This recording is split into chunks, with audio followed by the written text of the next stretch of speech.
Roger Jin decided he wanted to be an entrepreneur when he was 14. He was sitting in trigonometry class and had an overwhelming feeling that what he was learning wasn't serving him. I felt limited, and a great desire to attain the freedom of being the master of my own destiny, Jin tells CNBC. Even as a kid, I saw entrepreneurship as my only path towards that goal. Looking back, his only regret was that he didn't drop out of school and start a business. Jin doubled up on his course load and rushed through college in 2.5 years.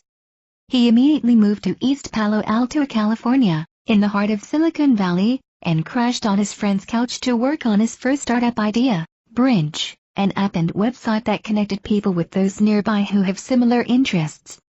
Bridge didn't work, so Jin got a job. Home photo shoot in the early days of Treats.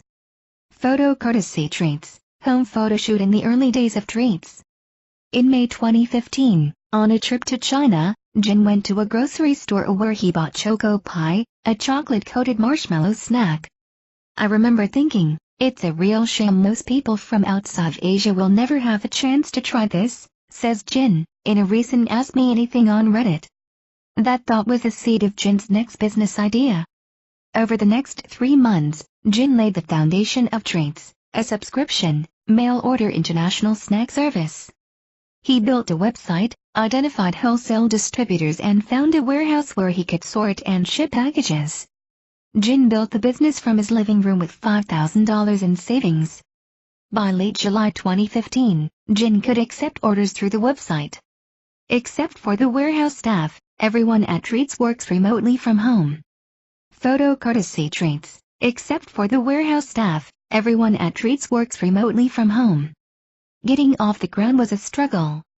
During the first 6 months I felt like I was in a constant fight for survival, to build the company, launch it, and grow fast enough before I ran out of money, says Jin in the Reddit AMA. And he took lots of risks, he recounts. I put all my personal expenses on my credit card, racking up thousands in debt. I also took on personal and business loans to keep the company afloat as it was growing. An early Treats box. Photo courtesy Treats, an early Treats box. Jin got his very first customer by posting about his new company in his high school's Facebook group. He had attended an international high school in Shanghai and thought his classmates might miss the foods of their childhoods. In December 2015, Jin started using the branded blue Treats boxes. That was a big month for growth, he says. In 2016, Treats revenues hit 7 figures, according to Jin, who declined to be more specific. The business currently has 4 full-time employees and 2 part-time employees besides Jin. In addition, he subcontracts out the assembly of boxes and inventory management to GoodSource, the fulfillment operation of Goodwill. I'm glad to do so because GoodSource is a revenue arm for Goodwill, and they also employ down on their luck people who may have a hard time getting jobs elsewhere, due to past criminal records, etc., says Jin. Treats is headquartered in San Francisco but everyone, including Jin, works remotely. Treats boxes being assembled at the warehouse. Photo courtesy Treats. Treats boxes being assembled at the warehouse. I'm a bit of an underdog in Silicon Valley because at this point I've been a solo founder, I don't code, and I'm not very plugged into the Silicon Valley investor scene, says Jin, who, so far, hasn't raised any outside capital.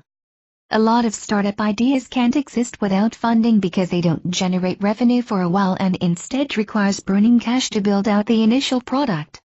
While Jin is still building Treats, he is already looking towards his next independent venture too.